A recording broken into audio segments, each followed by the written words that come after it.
morning, afternoon, evening, wherever, however you are joining us. This is the I Speak Jeep podcast presented by SFJ4x4.com.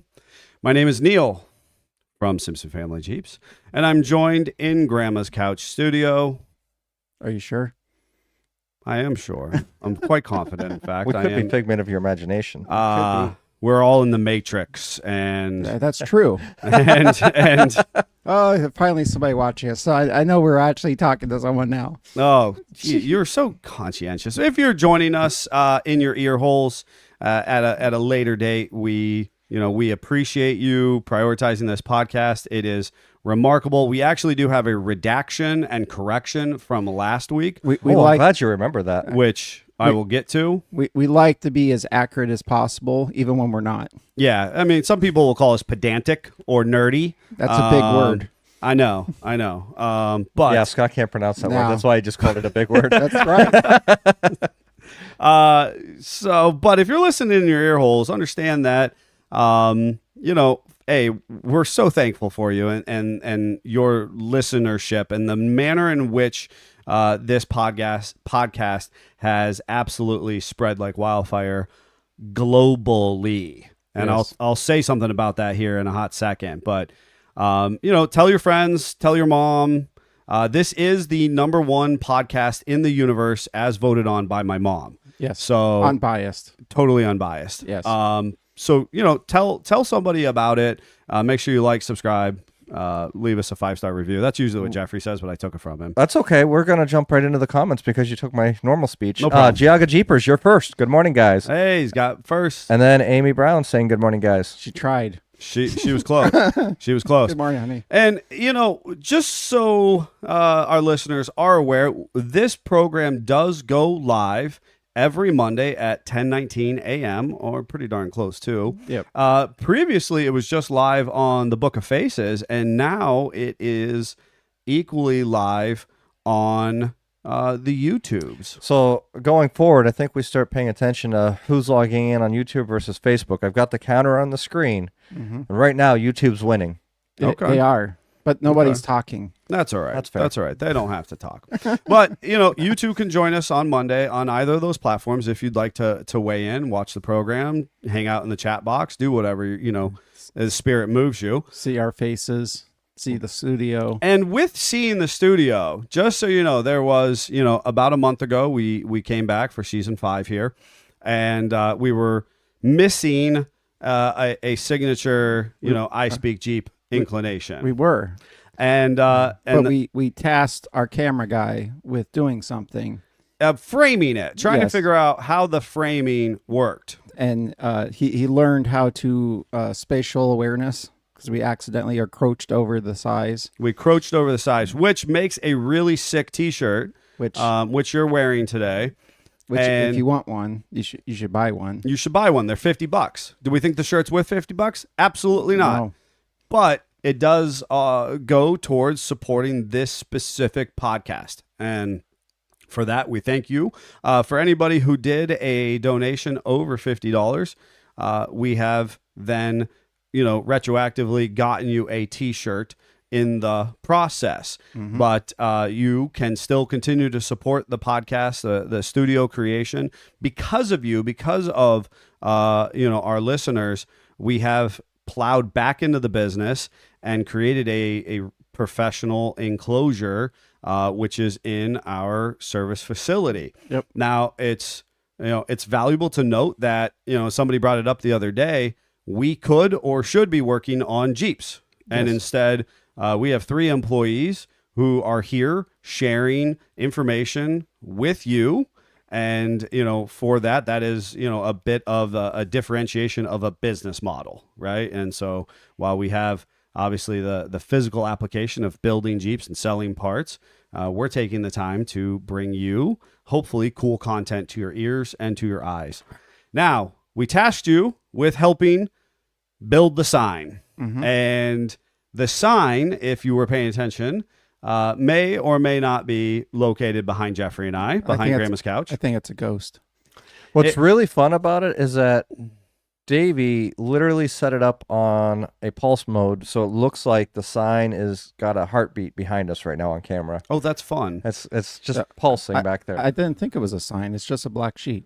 So Well, there is a black sheet draped over it. Last week we didn't even have it turned on. This week, if you are a good, if you've got a keen eye, you might be able to start to make out some of what the sign looks like.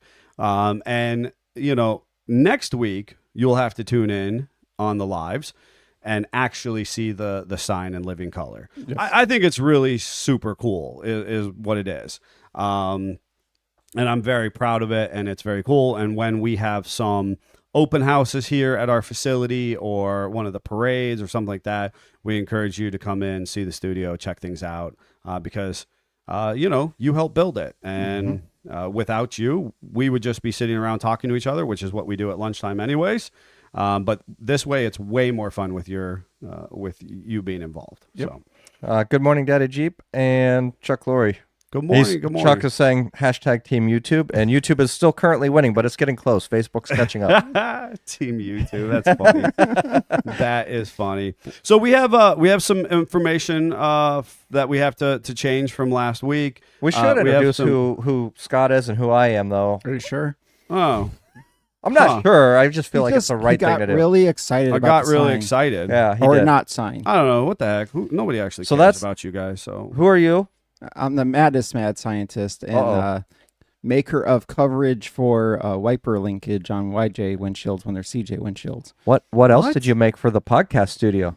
I also made stuff to hold our headphones up so we don't have to hang them precariously on our rigs anymore. That was making Jeff nervous. Yeah, it was really, really fun little Jeff headphone is so brackets. thrilled by these brackets. They are.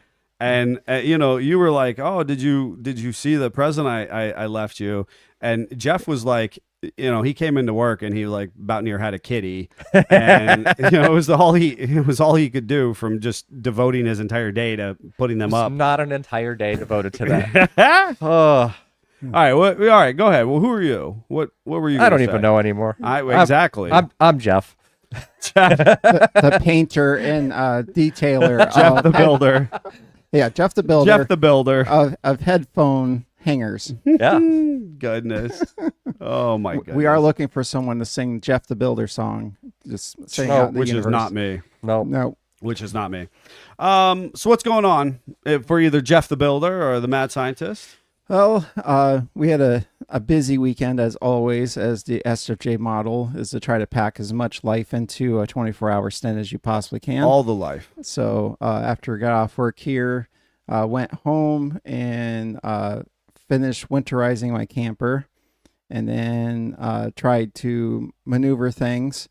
Ended up having an incident with a certain red Chevy truck in the building. So then I got my wife out there to obviously help me move stuff around so there was no more incidents. The truck is due for its third set of mirrors now. No. Oh no. Oh no. Uh, Oh, Scott. but stuff happens, and that's a next year problem. So that's fine. It's a pasture next year mirror. problem. Uh, It's a next it's amazing how fast that door opening, jumps. jumps at you. You were, had plenty of room, and then suddenly it's like, "Hey, mirror, what's up?" oh, So that's fine. jumps out at you. But we got the truck. Amy's truck and my truck are cuddling, and we got the camper put away, and we haven't yet done anything with the 7 or the 36. We're gonna cruise it through the fall a little bit longer with those, but I wasn't driving the red truck very much, so figured that's one less thing on my plate, because sometimes we go from having really nice days to snow and it's a mad dash. So I don't want to be in that mad dash. Sure. Actually fits in good if you're not listening to our other podcasts. You should be, because I get a first-hand sneak preview, and today's topic was very good about seeing where you need to do things for yourself, and that's what me doing that. So Yeah, and that's the American Hustle podcast Jeffrey and I do, which is a cool one. And you're right. It's about today's podcast was about knowing when you need to refuel yourself. Right? Yes. and do things appropriate for yourself. And the other thing we did was on Sunday, we know that our family does better if we go to the beach or the water or something outside. So that's what we did. We went ahead and said to heck with the possibility of rain. Went ahead and went down there, found a bunch of beach class, had a nice relaxing time. Sky was beautiful. If you're on my Facebook, you got to see pictures of that. It is So, gorgeous. All weekend we had amazing sunsets. we did. Yeah. Awesome Amazing sunsets. sunsets. So that was my weekend in a nutshell. I am working on moving stuff around in the sheet metal shop still, blagging everything down, running airline, and we'll be updating that soon. So With your hardwood inspired, century old, yes, new to you break. yes.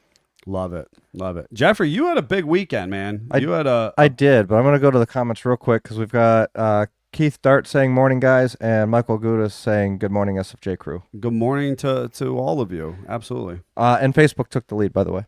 Uh-oh. So Step up, YouTube. Step up. we obviously I've talked about the nonprofit Heberly's Heartstrings, where we're a lending library for music instruments in Erie County, Pennsylvania. This weekend on Saturday we were at Room 33, which is a nice little speakeasy mafia-esque style bar. Mm-hmm. And we did a competition where we had 15 artists competing for cash playing cover music. Mm. It was a really good turnout. In fact, we knew the venue was going to be too small for what we were doing, but we did it there anyways.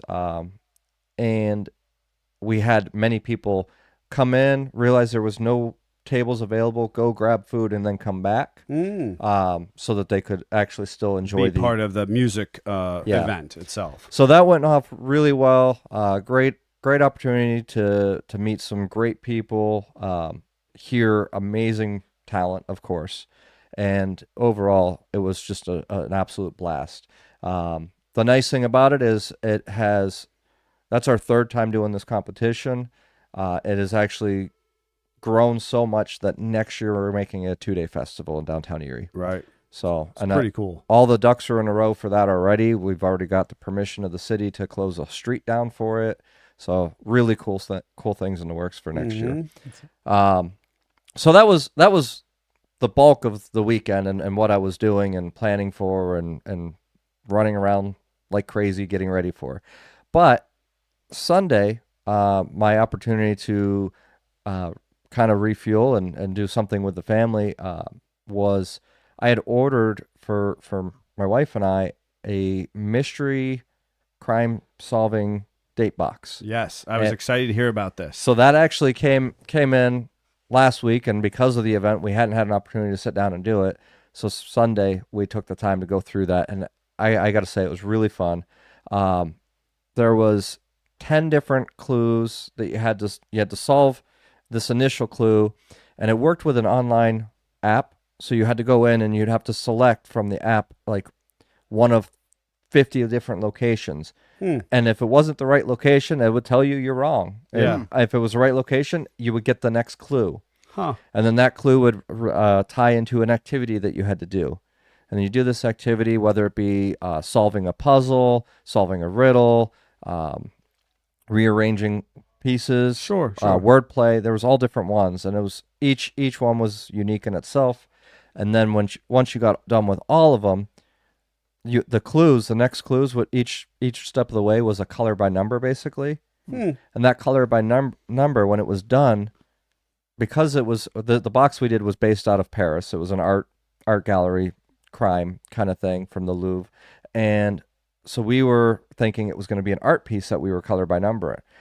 No, it ended up being a location, and we were looking at this, and it was a landmark location, and that was the actual final piece. You had to figure out the landmark location and put it in exactly right into the puzzle box online, and it would give you the winning thing. So I hear this is a 10/10 recommend on your part. Absolutely. How cool. It was really fun. It specifically if you're into doing puzzles or solving things. Sure. I did an escape room a couple weeks ago for I love somebody escape else's rooms. Birthday party, and I'm hooked now. I'm totally hooked. I'm telling you got to try this. It's like you're well, at that's home what it escape makes, room. Yeah, that's what it makes me think of. You know what I mean? I think we should do an SFJ 4x4 escape room. That'd be fun.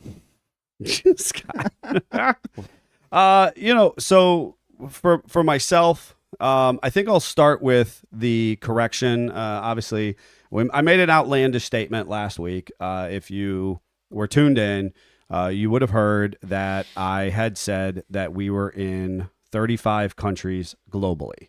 And so I made that illustrious claim based on some statistics that I believe to be true around January. Mm-hmm. And So since then, and Jeff and his true Jeff nature had to go on and pull the analytics. yes, check. I wasn't even facts. looking at that. I honestly believed it was 35. I was looking to see how our downloads were trending now that we're back actively doing the show. And that statistic popped up. And when but we I'm say back actively, we just took a 6-week hiatus. Yeah. If you don't know, now you know. Yeah, we took a 6-week break to build the studio, and when we came back, I hadn't actually looked at where we were Right. trending versus during the break, which surprisingly, a lot of you must have just went and binge watched during the break because our 6-week break, we didn't lose a lot of downloads Right. per week. Right. It was interesting. We But we actually probably gained some new people in the process or something. correct. And then going forward, obviously we're trending up again, but I happen to notice that we were both mistaken on the 35 countries. We're in 61 countries. 61 countries. But the I the Speak Cheap Cop podcast. Yeah, to take it even a step further than that, that means that we're actually in 6 of 7 continents. So we have a call to action Call to action. You Who's going to Antarctica. to go into Antarctica? I need someone to go to Antarctica and just download a couple episodes. Yes. So we can say we're in all 7 continents. And if So- we get photo proof, there's probably something we could do for Oh, you. it's something we'll do for you. I don't know Absolutely. what, but we'll do something bodacious, but for sure. We are in 6 out of 7 continents. Yes. That's that insane. Is fantastic. And that is all thanks to you, our listeners. And that right? then asked a new question me and Jeff were talking about. What does Chinese translated Neil sound like?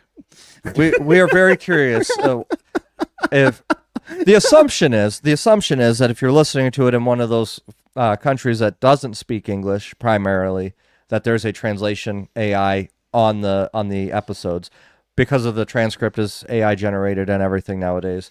So we're curious Yes. what AI Neil or AI Scott We have- or myself We have sound deep like. questions we We've need got answered. so many questions when it comes to and my bad accents. And Right. do they come across they get as bad better? accents? Do they get better? I'm pretty. Is he talking like a Minnesotan in all the different countries? Yes. I'm pretty. I had to tell a story. So our redaction. My weekend was fantastic and chaotic, and lots of Jeep adventures, and again because my wife and I drive Jeeps everywhere we go, and in all things we do. So lots of cool Jeep adventures. I managed to squeeze my wife's Jeep through downtown Cleveland, an incredibly busy time. It makes me think of you wiping your mirrors off because I squeezed Jen's mall crawler into a parking spot in a parking garage that no vehicle would ever think of going into. Was it a compact spot? It was not, because I'm not that guy. But it was. There's a pillar taking up 2 feet of the spot.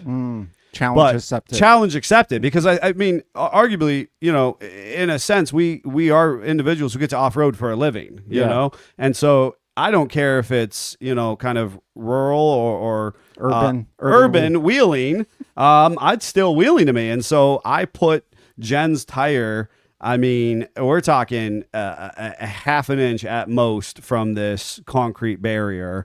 That's where it landed after he rode up onto it and it dropped. Potentially, but I put her Jeep in such a way that there was actually only one way in and out. Now, because I had roughly 24 inches, and Jennifer's and the tire was basically touching it, I had to get out of the vehicle and kind of like go around the back and snake through some other parked vehicles, but it worked out perfectly as far as I'm concerned. Worked on the new property, the homestead property. It was unfortunate, but it's real.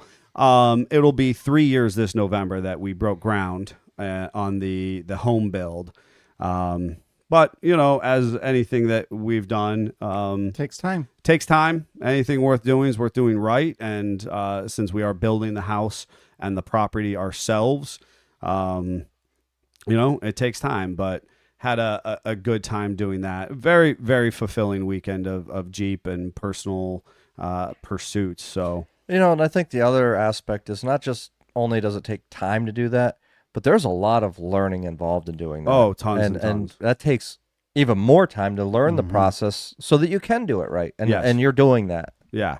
And it makes me feel, pretty good. And on top of things, we have yet to stop living life. You know what I mean? So we are going out to events. We're still participating in all of our kids' activities. We're at almost all their practices and all their games. And, just fortunate for the fact that we can be doing all of that kind of stuff. So, all right. We have a good program in front of everyone.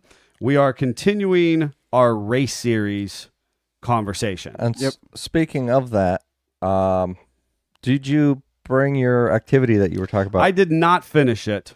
Oh, I did not finish it. I needed as to a print it cliffhanger out. for next week then. Yes. Yep.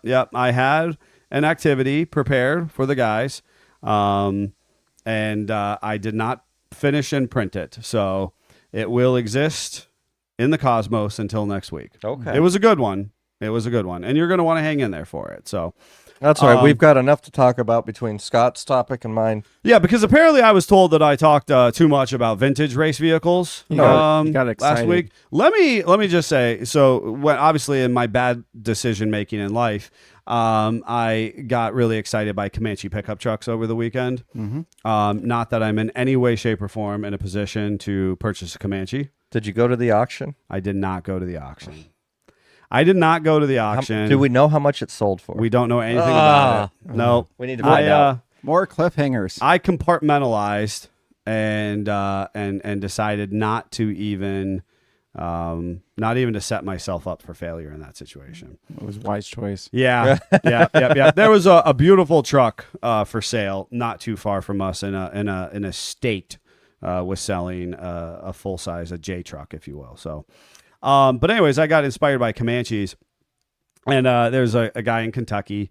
We actually had a customer stop in the other day. He bought a Comanche out of Kentucky, brought it up here. It's amazing. First of all, it's important to know that like Scott and I have owned a number of Comanches. I think the most that I ever paid for a Comanche was around like $500, right? Back in the day, you could buy a pickup truck for $500 to $1,000. And we got to put some qualifiers on this. He then daily drove this Yeah. to Pittsburgh Yeah. for 2 years. 2 years.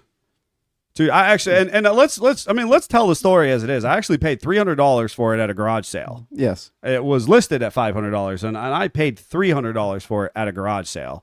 And then I daily drove it for 2 years, and eventually that was in and through Pittsburgh, and then I moved about 45 minutes north of Pittsburgh, and so I had about a 35 minute commute on the highway before I got into town. Yep. And that was really the doozy for that little Renix 4.0. Yes.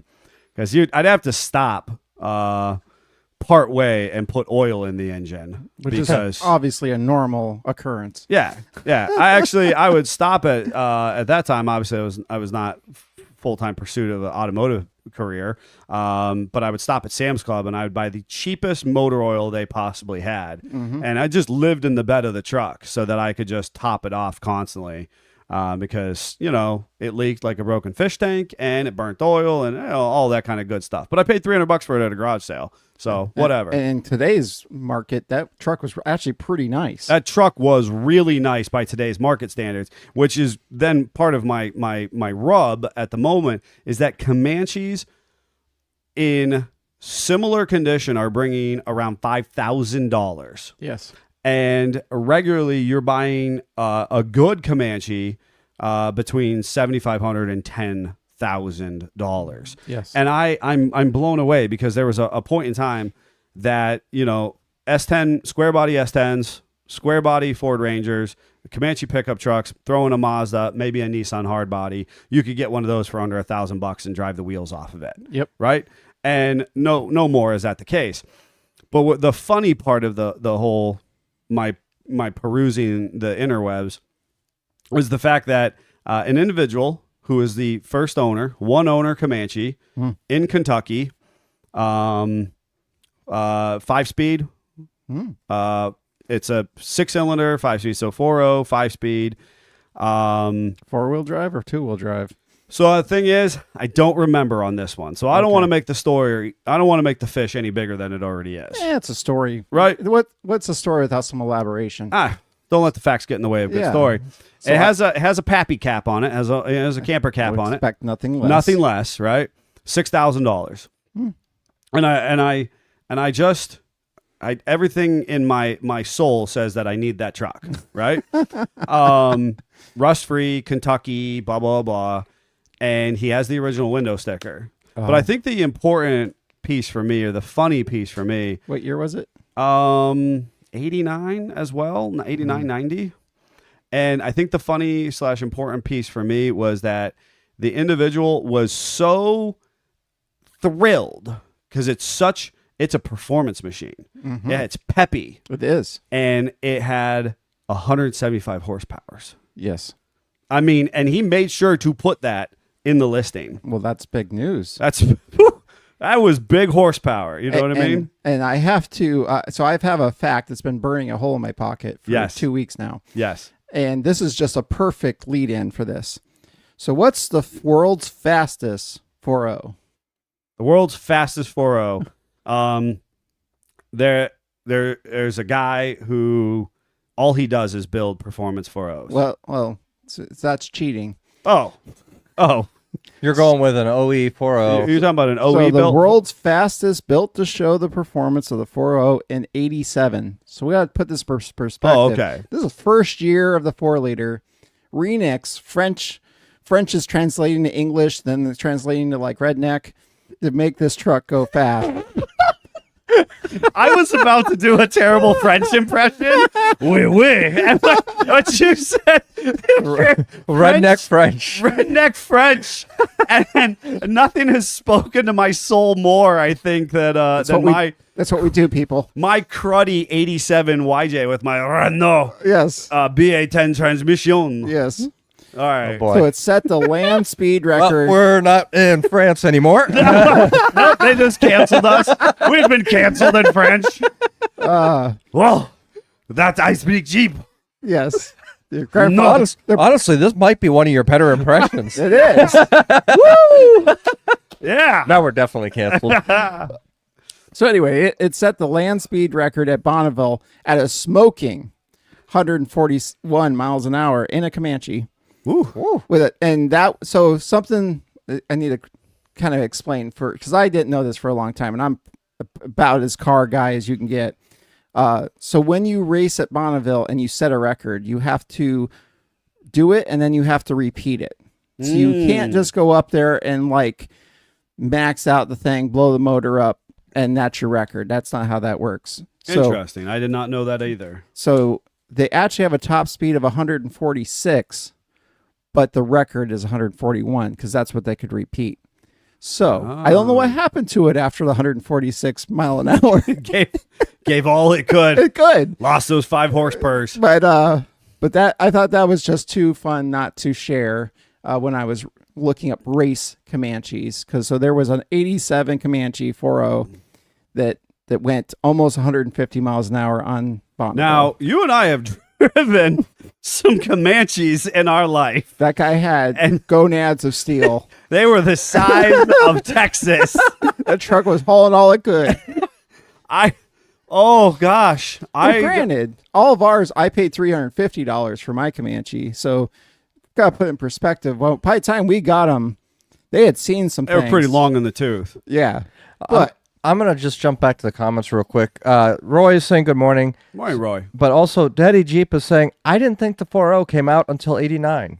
No. Nope. 87. 87. And that's when the XJ and MJ got the firewall mod and radiator mod and hood mod. So useless Jeep fact, you actually have an 84 to 86 hood, and then you have an 87 up hood. Because originally the XJ was designed for a GM V6 Good or over there. or 2.5 4-cylinder.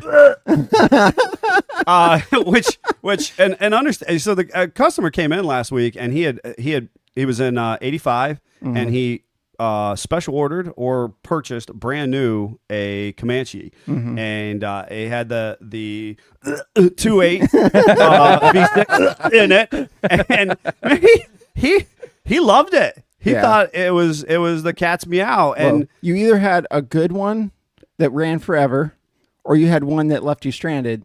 There was a long early Scott joke that every square body S10 Blazer or truck with a cherry picker or this was a engine good crane story until you. in front of the bumper, sitting in someone's driveway for 3 months, was a 2.8. It's a 2.8. Yeah. You know what it wasn't? It wasn't a 4.3. No, Because and you know what you couldn't do is you couldn't put a 4.3 easily Where a 2.8 where a was. 2.8 was. Yes. And that is your most useless Jeep GM fact for the day is that despite the fact that they produced at the exact same time a 2.8 V6 and a 4.3 V6, you could not actually interchange them easily. no. Did some intentioned individuals pull it off? Probably. I know they did. At but that point, you just put a V8 in it and get yeah, it over with. At that point, you put a V8 in it. But yeah, so the Cherokee and then initially the Comanche had the V6ers. And that makes me think. Remember all the reminiscing phone calls we used to get? Hey, I bought a 4-cylinder Jeep. Can I swap it to a 4.0 easily? No, I don't want to talk about it. No, I don't want to talk about that either. That was like that's once a gonna take week. us off the. That's going to take us way off the path. We're already partially off. We are. But the Comanche, and I think what's interesting is our friend Jerry Huber was at the assembly plant. Now, I don't know that they were building the Comanches at that time. I'm not sure how those plants worked, and I would love for him to reach out to me at some point in time and kind of let me know whether or not his plant was making the Comanche. I don't know where they were coming out of. I know his plant was making the Wrangler for sure in 87. I would assume it would have been on the same line as the Cherokee. Yeah, and I just don't know well enough as far as the actual manufacturing at that time over there in Yeah, we Western need some Ohio. pictures of I'm just thinking it's kind on of the cool. line. Yeah, I'm just kind of thinking would it's be cool cool. that the Bonneville, the Salt Flats, is Yeah. an 87 Comanche and his association with that time frame. And what I think is cool, and we're going to try and cover, kind of pretty much 87 to current day ish. Jeep, I even have a stat for the future. Ooh. Jeep as an entity dips their toes into the global race, right? Yes. We talked last week about Americans, global as well, loving racing since it kind of, since it came out and we could race things, we did race things. Well, you're right. Well, it's race on Sunday, sell on Monday. That was a literally saying that they had. Like, you wanted to see your car, your truck on the circuit, at the racetrack on Sunday, got you excited. Monday, you're in the dealership wanting to buy your version of that. Kind of live vicariously through them.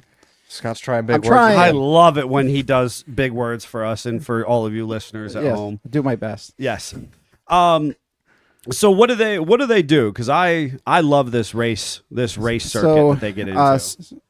I would love to know more of how this was developed, because I have a feeling it had to be like around a campfire. I want to know, where were they sitting Yeah. that they thought this is a good idea, guys? And You know I'm what we sure it should was do? drawn on a napkin first. You know what we should do after 50 years of making utility vehicles that haul firewood Well, no, and go off It road? should be like, well, we all like racing, and we're America, so we like our pickup trucks. Pick them up trucks, And you know what we should do? We should race them.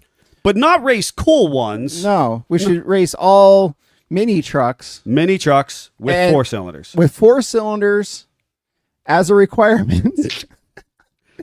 And we want it to be as off the lot as possible. So it was the CCA Race Truck Series. It ran from 87 to 91. Obviously, Jeep just did a blistering lap at Bonneville, so they were like, Oh, "What's up?" that's right. The same guy with the gonads the size of Texas was like, I can do this. Yeah. So the SCCA Race Truck Challenge in '87 had 9 races, and the winner of the '87 was a Nissan D21. That's a cool truck. So in '88 there was 11 races, so up from 9. Comanche took it home in '88. '89 Nissan battled it back out and got winner for that. '90 the Mazda B2000 took the Ooh. win, Oof. and in '91 a Ford Ranger finally did what it could. Ford Ranger. So Now, are these are the cool painted Comanches, right? Yes. We should give our listeners this idea, like a vision of what that truck looked like. it was a stripper model. No radio, no heater, no anything. Crank windows, 4-cylinder, just bare bones as you could get. And then they went and put cool diffusers on the front. Yes. Put up a really cool sticker package. Deleted the headlights because where we're going, we don't need headlights. We don't need headlights. So mods allowed on this stripper base model 4-cylinder standard shift pick 'em up truck. Stiffer bushings, better shocks, some suspension tweaks, as long as 8 inches were between the rocker panels and the ground. Because we're pickup trucks. Right. We're going where pickup trucks go. The 4-cylinder had to be left bone stock, but could be blueprinted. So air quotes. So for those listening at home, he air quoted. So I want to blueprinted. know, well, who race shop while they're building like Donovan Hemis over here are blueprinting a 151 Jeep 4-cylinder over here I can't imagine. and rubbing the special juices on it to make it all skunk works fast. Skunk works. So they were obviously they had to have full roll cages, race seats, and wheels because we want the redneck to make it home. And this is a full list of trucks that race because obviously some of them did not place. We had Nissans, obviously, Jeeps, Fords, Dodges. So there was Dakotas running around there. Dakota's running around. Mitsubishi, Isuzu, Toyota, Chevy. Right at the end, tried to get in on there. Obviously, not well. Nope. The 2.8 was, or not 2.8. Not even 2.8. The 4-cylinder was blown up on the side or somewhere Yeah. in the Mazda. It was 25 laps, but could be more or less depending on the track because they were trying to go at 50 miles. That was their qualifier. They were trying So to. the Ford that won never ran again after those 50 I miles. guarantee it. Legend has it, it's still on the side of the road now. So this is really the funniest part, I thought, is because we're running stock 4-cylinders, most of these barely had 100 horsepower. Yep. So the Isuzu was the lowest horsepower. Toyota and Nissan were the middle of the pack, but still nowhere near. And then obviously Jeep, Ford, Dodge, Mitsubishi, Chevy, and Mazda all were with around 120-ish, Blistering, Blistering. 120 horsepower. which I think that's maybe at the starting gate they had that. But after like 10 miles, there was no way. After Right. after the oil warmed up and the rings faded, Yes. it all dropped. So because I'm obviously sure that the Isuzu people were mad at Right. the choices that were made. They whined and they added 200 pounds to the faster trucks to try to make it more fair. So Oh, not only jeez. are we now racing a brick with a Racing a brick 4-cylinder with a 4-cylinder. with a weak 5-speed transmission, or maybe a 4-speed because we're base model. We Right. don't know. Right. Rear drum brakes. And the Comanches, mind you, have a beam axle in the front. So we have a Yep. tube with knuckles on it and Yep. brakes. Yep. Obviously, really technical, fancy race stuff there. And this is the other part I thought was really fun. Celine Yep. was behind the Rangers. Oh, of course they were. That's, How do someone that owns a Celine Mustang? No, you know what? That was they had Celine. They were in the boardroom, and it was the director, the GM at that time, was mad at somebody. Yes. And was like, "You're getting the pickup truck class." Yes. You know, they're like, "You go work in the corner, do Yes. that." Yeah. So obviously the race on Sunday, sell on Monday. Jeep is wise of that, and because of the race series, the Comanche Eliminator was debuted from 88 to 92. It was a 2-wheel drive Street Warrior with a blistering 177 horsepower, 224 foot-pounds of Torxids, Yep. 4-liter. Yep. Well, I know you Because- said Torque's wrong on purpose, Yes. but the debuted one was perfect. Yeah. Debut. It debuted. I'm saying debuted from now on. If obviously- you call I me, saw the look if on you your call face, me and I was for like, a oh, boy. consult, folks, and I say debuted, just know I'm doing Yeah, it's it. a Scottism. It's a Scottism. So obviously none of our trucks were the cool Eliminator So package. We so lusted I after. had. Well, the funny thing is, I would have told you that I had that black one. It didn't have an engine, but that was a 2.5 truck. That was a sport truck. It was a sport truck. Yep. You're right. You're Yeah, right. we shared that one.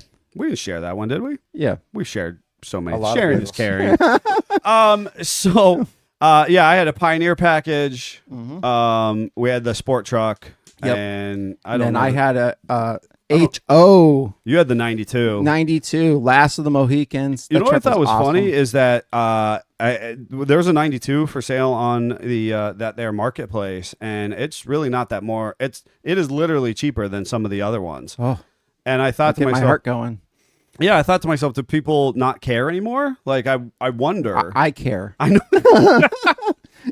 I mean, it was actually cheaper, and it was pretty clean. And I thought, man, that's a good truck there. I think it's fun or it's cool. Now they did make for this race program, there was something like did it say in your research how many they made? It was only like 8 to like 12 trucks that they made. He did for not this race actually circuit. have stats on that. Surprisingly, there was very little specific Comanche information on this. If you research just SCCA Comanche, you get the cool pictures, Right. and that's about it.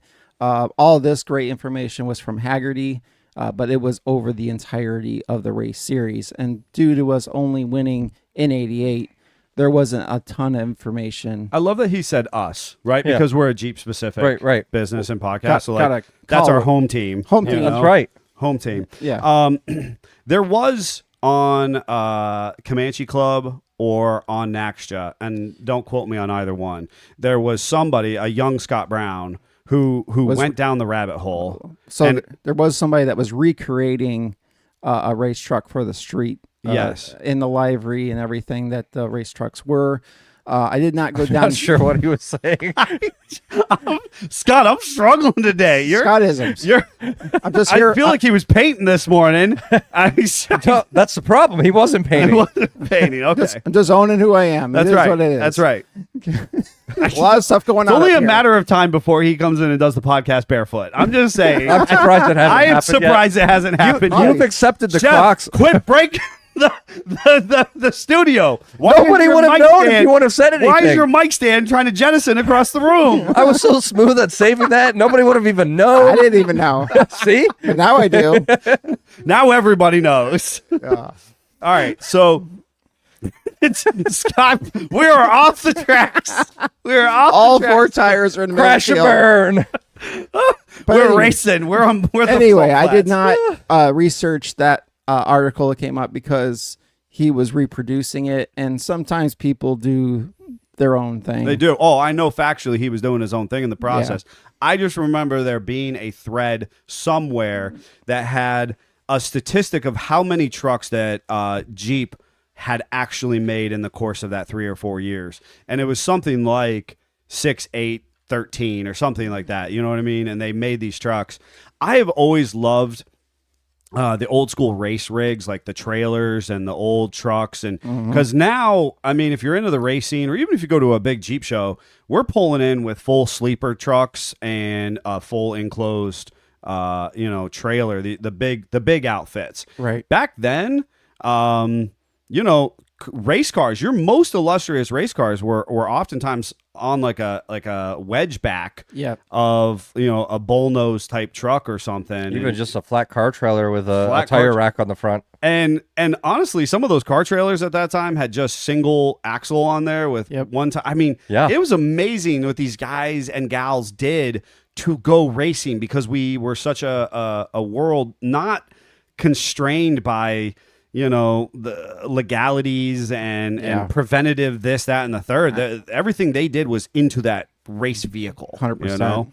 So we go from the Manchi era of racing. Were there any race Cherokees that you saw? 'Cause I really thought there was none. but- Obviously, we have to talk 2 seconds about Jeep Speed. That's a big Comanche, or not Comanche, Cherokee race series where you take your old, hopefully not rusted out XJ and cage it and get rid of the lights, because where we're going, you don't need those. Nope. Long travel suspension, and then we beat it through the desert, which is still currently, to my knowledge, going on.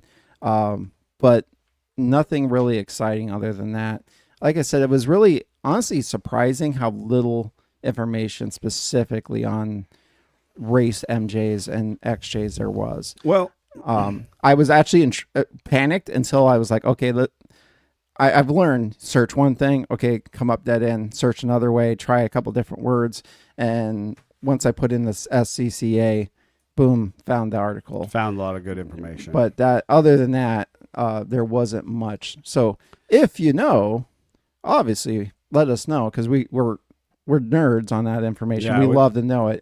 yeah, if you have some more insider insight, some old pictures, some old stories from that time frame. And I would love to see one of these trucks on the trailer behind the tow rig. Like, what did they tow it with? Was it a J truck? I don't know. That would have been too cool. That would have been awesome. I remember seeing some picture with them in front of a race trailer. It wasn't enclosed. It was like a semi rig. Mm. And I remember seeing a picture of like a handful of these trucks posed somewhere. And it's valuable to note that if you're joining us this week, you might want to go back and hear. Last week we talked a lot of like the off-road race series and the drags and the hill climbs and stuff like that. Yeah, this was a little bit more corporate behind you, kind of helping out a little bit, which you needed, because the poor 4-cylinder and the 4-speed and the Dana 35er axle. Whew. How many not did those? exactly a performance machine. How many did those go through? And I think that, it's valuable to note that speed has never been a big part of the Jeep branding, No. right? The go fast, the big engine. It's like our- we flirt with it every 10 years or so. That is exactly correct. And I think we're working to segue into Jeffrey's portion of this, but basically we come out of that time frame, and obviously, as we talked last week, we had more of your CJ inspired race vehicles, your drags, your off-road race courses, short wheelbase that they then extended, or that kind of stuff. With the Comanche and the Cherokee, if you're unaware, that was a unit body construction. That was Jeep's first foray into unibody work itself. Now, you can make an argument for the AMC Eagle and so on and so forth, but we're talking about Jeep branded unibody construction. Yep. So there was a big misnomer out there among the enthusiast crowd that you shouldn't be using unibody vehicles for illustrious pursuits. You shouldn't be off-roading them. You shouldn't be racing them, so on and so forth. Understand that the vast majority of vehicles on the road in today's standards are all unibody construction. Yep. So realistically, just because we were raised under the mantra of a full frame vehicle and a steel body would not necessarily make the Cherokee or Comanche less desirable. Our lack of knowledge as automotive enthusiasts and the professional community, that is what inhibited the furthering, the push on those vehicles. Now, when you come to a full frame vehicle and a steel body, that creates weight. Yep. And so the fast cars that we're traditionally used to seeing in the race circuits and muscle cars and so on and so forth, they are inevitably just created different than a Jeep construction. When the engineer sits down to engineer a Jeep, they engineer it for the purpose that you can ford water, go over rocks. You can go off the beaten path and then, reasonably drive 50, 60 miles per hour on the highway. That was what their intention was. Going fast was, never part of the equation. And so, yeah, you had a couple people who ripped out the power plants and threw V8s in them for cool factor, but it wasn't a big part of our community until the mid to late 90s. Yep. And all of a sudden, we started to flirt with that V8 again. We started to let America sing. Yes. And what he's alluding to is in 1998, we had a Grand Cherokee, and we had flirted with the idea of doing V8s with them with a 5.2, which is terrible. Terrible engine, terrible design. Different than the Magnum series, right? And they were a Magnum. Well, they were different than the pick-em-up truck 5.2s and 5.9s. It's always been a source of contention. Yes, a source of contention. And problem with that is, for those that don't know, trying to stuff a V8 in a cargo, or not cargo area, in an engine compartment that was designed for a different thing, is a challenge. And Correct. one of the challenges with a ZJ is hood to intake clearance. So they did some really creative, we're talking half an inch to an inch tall snorkel on top of that plenum to get the air in there. So while they were Magnums, they had to do some stuff to make them the engine mounts work and accessories work that were kind of made them more specific things. I'm sure once you get down to a certain building block, they start to be more the same, but there's other stuff. By 98, they had this idea. They knew they were killing the ZJ because of what Jeffrey will talk about is the release of the Dub J. But they knew they were killing it, and so what's the best way to let something go off into the sunset? You got to go out on a high note. Yes. You got to go out on the championship win. So right? they did what was called the 5.9 Limited, and for some reason, I don't know. I've seen this over and over and over again. When we're going to have lots of Hirschpers, we got to make it all-wheel drive because obviously we can't trust you with burnouts. No, we got to make that impossible. And they're still doing it. Such a confusing thing because they still do it with the 392s. Right. I don't understand it. Like, what are you doing? That's where the bean counters and the legal department win against the American people. You immediately give us some Hirschpers and then you immediately make it heavier. Yeah. Why? and slower and more drag resistance, more friction. Yeah. It's infuriating. And on top of it, because it's a Grand, so every 5.9 Limited I've seen has had all the options. It tells you when your lights are out, it has full leather, moonroof. We're just packing on the porkage. Yeah. Sounds like you're describing my Dub J that I had. They had their own special wheels. They had a special grill. They had a special hood with some cool hood vents. I think they had a special body skirt package, if I remember right, and bumpers. Now, many of them were just your standard grocery getter, and then were made into off-road rigs, or just your standard runabout. Yep. I did some years ago see a individual selling one that had a performance suspension. Long story short, he built it with, and he had a build sheet with it. And sometimes I think in our industry we get a little dealer options versus factory options. Yep. And so I don't know who did what along the way, but the way that the seller had presented it was that basically this was the granddaddy of the SRT8. So there was a 98 Limited, but instead of being a standard grocery getter or an off-road rig, that this was actually race inspired. Yeah. And I don't know much about that. So if one of our listeners does and they want to share with us, we'd love to hear from you about that. But this individual who was selling this under the pretense that this was a limited production run of the 98 ZJ with the 5.9.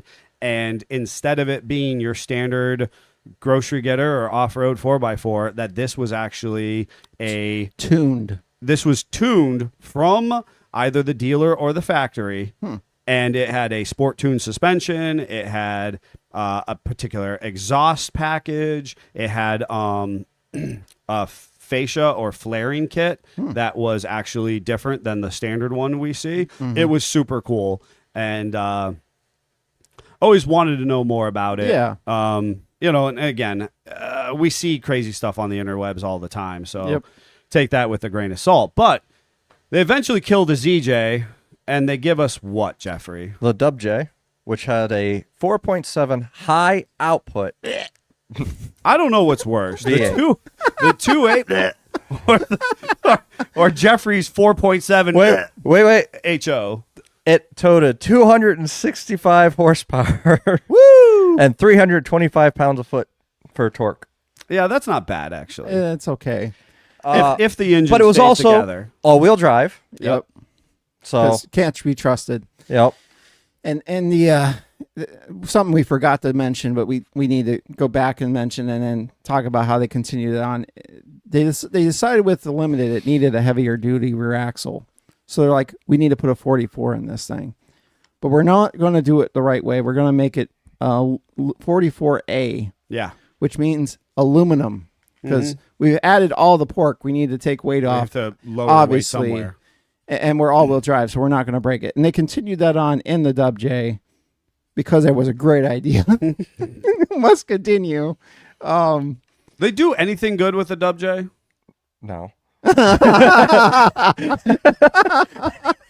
It was actually, it really was a comfortable ride, but it had all the engine problems. Yeah. I mean, the best thing you Electrical can do with a Dub Electrical J, problems, constant electrical problems.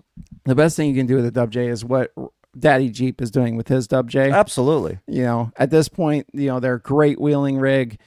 You rip all the stuff out of it and make it like flip a bunch of toggle switches and you go out wheeling. That's the best thing you can do. Yes. They're still cool looking. I'm conflicted by I mean, that. I really did enjoy mine, and it really did make great road trips. It was a comfortable ride. The heated leather seats, you had the amenities that Scott was talking about with the Yeah. ZJs. Me and my wife owned a 2000 WJ. It was great for on the road. It was very comfortable. It was a safe feeling vehicle, but all those things my Gladiator does for me, and it's much better. Correct. So- Yeah. Correct. And it is important to note, while I have absolutely no appreciation for the Dub Js, where I can kind of put it on its little pedestal is that everything we know in the JK community and therefore built upon for the JL JT series came from the Dub J, from the Grands. from the oopses they made with that. Yeah. So kudos to our engineers for learning their lessons and continuing to improve and reinvest in their product. So, on to the next one. When do you guys believe the SRT8 first came out? Did it come out in 05? 07, 08. So 05 was when it was teased, and it was first started production in 06. Oh, okay. Okay. I remember something in 07, 08, but yeah, same difference. Well, if it started production 06, it probably was about That's Yeah. when it would have end been of 6, early relevant. 7. Then Yeah, that's when it would have been really relevant to me. which 07 was when I was working at the dealership, and that was the first batch that came to the dealership, and I was a salesman for a Chrysler Jeep dealership, and so for our listeners at home, what is the SRT8? the SRT8 is a 6.1 liter Hemi V8 with 420 horsepower, 0 to 60 in under 5 seconds. Mm-hmm. And that was the first production of it. And I think what's valuable is, I'm going to go back to a conversation I briefly had a minute ago, was we have a unibody vehicle doing this. Yes. Yeah. We've learned our lessons. We learned that we can actually be very productive with unibody. And in fact, we're moving away from our full frame vehicles, which is the Wrangler platform at that time. And, because of course we have the TJ, which, no engineer in their right mind would have stuffed a V8 into a production TJ platform. But obviously by 06 starting in 07, we do have the JK series. And they don't think at all about doing that. In fact, they use a minivan engine instead. Yep. But we are running the 6.1 Hemi. Now, When did the 5.7? I feel like the 5.7 was available, which in the rest of the Chrysler offering or the Mopar offering is actually called the RT series. Do you have anything? Was there a 5.7? Because I know the 5.7 Hemi was in the Commander. I know that the 5.7 was. I I didn't know that even, it was in the Commander. I forgot to pull up the stats for that, honestly. So- I do remember it being in the Commander, but the Commander was such a heavy vehicle as it Correct. was. It didn't feel like it had a 5.7. And the problem is, and that's what I was going to mention, I never once had a Dub J on my bucket list. I had a ZJ on my bucket list. I never once had a Dub J, but I do still kind of have a Commander on my bucket list. But it would have to be No. a Hemi Commander. Have you ever climbed into the back seat of that? Oh, it's so bad. There's no room. Yeah. I tried once. I It- did try once He many couldn't. moons ago. He has too much I claustrophobia. just got stuck. It was such a poor design, in my opinion. They could have Yeah. come out so much cooler than that. It You just- know, there was so much hype, so much. I was pomp and excited when they came circumstance. out. When Everybody we was got them at the excited. dealership, it was around the same time as the Yes, SRTs. that's what I remember. And when it came out, we're all pumped about it. We're like, oh, we're gonna have more room in the vehicle. We're Yeah. gonna be able to sell this to bigger Third families. row. And we got it in, and I'm like, what is that? Peterson's did a piece on it about how basically this is the tow rig of the future. Yeah. You're going to be able to take your family out. It's going to kill the Suburban, the Excursion. No, didn't even touch that market. Didn't even touch that market. Yeah. Nope. I gotta tell a quick fun story about the SRT 8 Grand Cherokee. I remember when that was released, and of course, Motor Trend and Top Gear guys and all that have to go out and just give it the beans. Right. And Yeah. the biggest How do complaint. you- I tested it as a salesman for a dealership. Literally put it out on the road, and there may or may not be confirmation of how fast I did, but it does go up to 60 under 5 seconds. I can confirm that. So the biggest complaint they had about that Jeep when it was released is about 140, I think, on the track. There was some wind noise around the cowl area, and they were I can confirm that too. and they were writing that down. And then someone was like, "Well, you know that's a Jeep," and they never designed that Body. profile Right. to go over 140 miles an hour. Right. And they're like, "Well, that's fair." Yeah. Yeah. Maybe your average consumer is not going to be doing 140 with this vehicle. Yeah, it was definitely fun. And then 2011 was the year that they stopped making it because gas prices got scary. Yeah. Mhm. And not a fun stat. The gas prices were scary in 2011. Mhm. That dropped sales on their vehicles, so they dropped that line. But in 2012, they're like, no, we're bringing it back. Nice. Yeah. So they return in 2012, but it comes back as a 6.4 liter Hemi. Right. Now it has 470 horsepower and now has a 5-speed shiftable automatic transmission with the paddle shifts. Yep. So that was their change up then. Mm-hmm. And then in 14, it became just the SRT. They dropped the 8. I think is very ironic they dropped the 8 this year because this is also when they paired it with the 8-speed transmission. Huh. That's funny. But that's when the launch mode became available, and that's a mode that was inspired by professional driving techniques. You know, when we talk about sitting around the boardroom or the campfire, I mean, who sat around there and was like, we should take the 8 out of the conversation? I mean, it's an 8-cylinder. It's Yeah. now an 8-speed. If anything, you need the 8 more now. Why wouldn't you leave the 8? Why? Somebody's got to know. So the reasoning, and I believe, is because now SRT is a brand, and so the SRT line has got the Hellcats, it's got all of those under that. Or Isn't that SRT. around the same time where they decided it was a Ram? Ram, not a Dodge. It's not a Dodge. It's a I think Ram. Ram was a couple years later, but yeah, But similar. it's the same corporate ideology Yep. to be like, we need to confuse the crap out of our good customer base. So it gets better because in 2015, the year after they dropped the 8, they had to do some kind of change, but not as elaborate. So they only increased the horsepower by 5. That was the 5 horsepower that was lost at Bonneville. They figured it out. That's where it They is. figured it out. It's a different air filter. Yes. This allows more fresh air in. They waxed the windshield. And in 2018, so now we skip ahead a few years, they release the Trackhawk. Now the Trackhawk is a 6.2 liter supercharged Hemi V8. Again, the SRT was the 470 horsepower. The Trackhawk goes to 707 horsepower, Oof. 645 foot-pounds of torque, 0 to 60, and how fast? Yes. 3.3 seconds. 3.5. Ah, It's a good thing young Jeff didn't have that at his disposal at the Oh, dealership. I would have been in so much trouble. I wouldn't have a driver's license. you wouldn't be here. No, no. And then that advances again till 2021 when the 392 comes out for the Wrangler Rubicon, and that's a Hemi with a 470 horsepower, 470 foot-pounds of torque, 0 to 60 in how fast? Yes. 4.5. 4.5. Perfect. But yet again, all-wheel drive. Oh, and then Why? and then because Why? because we're following Scott's trend of the every 10 years, Mm-hmm. 2023, what happens to the Trackhawk?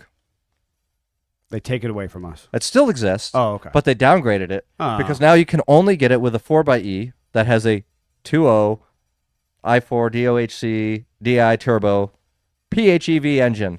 Huh. That's a lot of letters. I know. Alphabet soup. So Alphabet soup, great. instead of Trackhawk. 707 horsepower, we're down to 375 horsepower Ouch. and 470 foot-pounds of torque. Ouch. Huh. They cut it in half almost. Ouch. Huh. So That's interesting. because I just spit out a lot of letters, I figured some of the listeners may want to know what those letters are. Scott, what's an I4? Inline 4, What's a DOHC? Dual overhead. dual overhead cam. Yep. Mhm. And PHEV. Plug-in hybrid electric vehicle. There you go. I'm sorry. I know you asked Scott, but Well, that's okay. I was I- enthusiastic. I was. he didn't have PHEV. No, I saw he it on had his- the I other saw it two. in his eyes. Yeah, I He know. had the other two.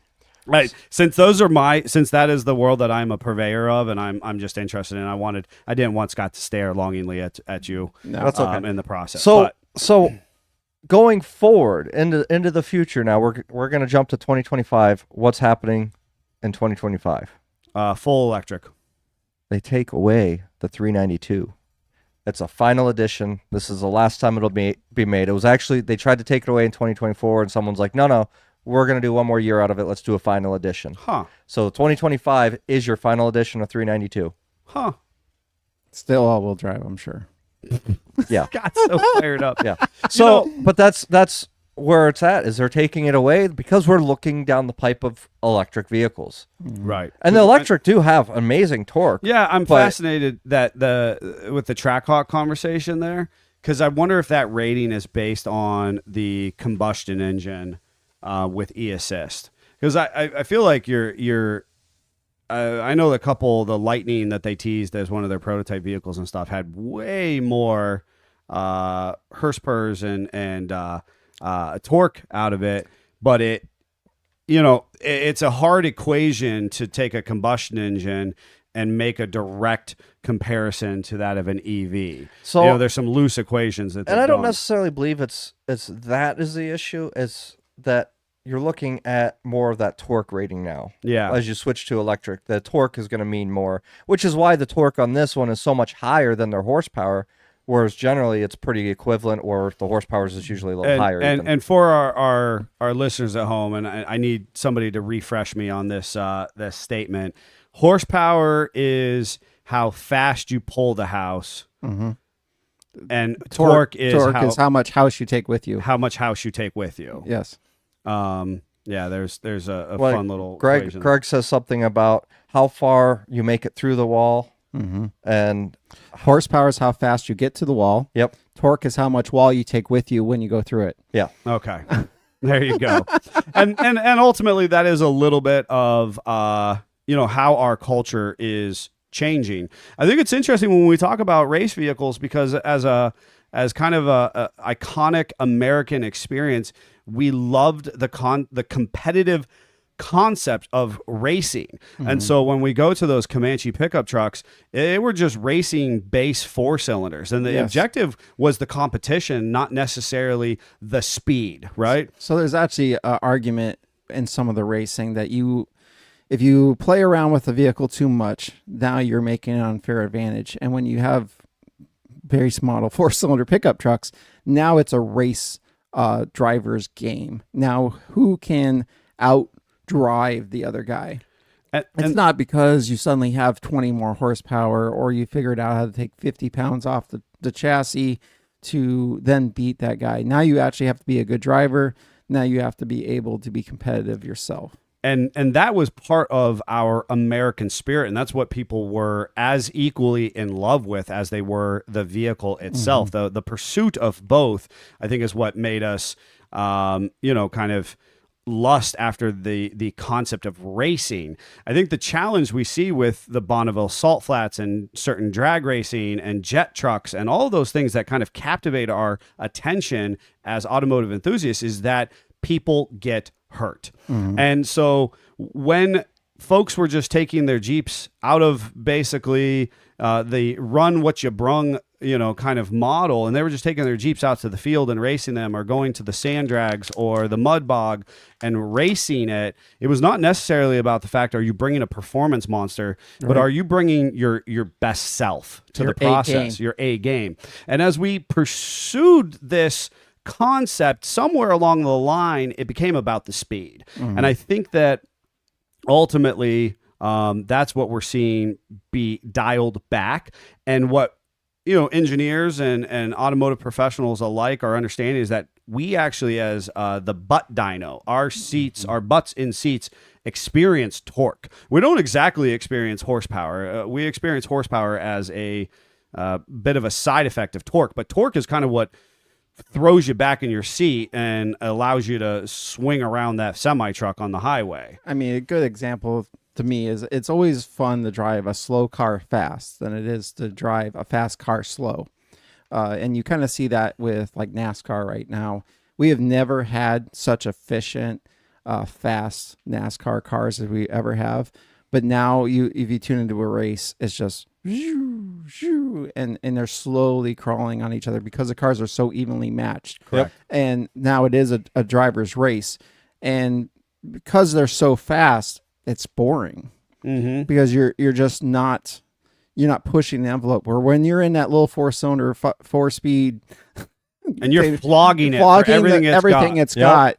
And your turn in matters, your out turn matters, all that kind of stuff. And your buddy's doing the same thing over there, and you're just bumper kissing each other back and forth. That makes an excitement. That's why I love the dirt track circuit, because there is a lot of people that are building their own, and there are specs they have to stay within and be measured within, but there's not the same restrictions that are on NASCAR race. That on top of it is how innovation happens. You know, back in the day, you would try to figure out a little better geometry for your suspension, a little different. That's my joke of like rubbing a special oil on the valves. Well, maybe that made it slightly faster, and that's how we figure things out that helps the entire industry move faster. When we're all kind of just in this gridlock of going 200 miles an hour around the racetrack, 50 times and nothing happens, you're not really expanding that. Yeah, now it's an endurance race only. Yes. And I'll leave you folks with this thought, and we do have a great show prepared for you next week, and you will be experiencing the official unveiling of our sign in Grandma's Couch Studio. That is your sign, our listeners, our viewers, and thank you for supporting that process. Early along in our experience at FSJ 4x4, as I continue to kind of plow back into the business, and we started from very meager or humble means in the process. And as I continue to try to get a better trailer and to get a better truck and then to get a big diesel pusher and to do so on and so forth, I was exposed to a concept that arguably changed my life and how I try to look at or approach both our own pursuit professionally and personally. And it has to do with the fact that on any given Friday, Saturday, Sunday race night, at the end of the day, there is a racer who is stepping into his $500,000, $750,000 race trailer RV, has got the full setup, and he's upset and angry at the outcome of the day, and they're mulling over all the ways that they could or should have improved and how they should have done better and the points and this, that, and the other thing.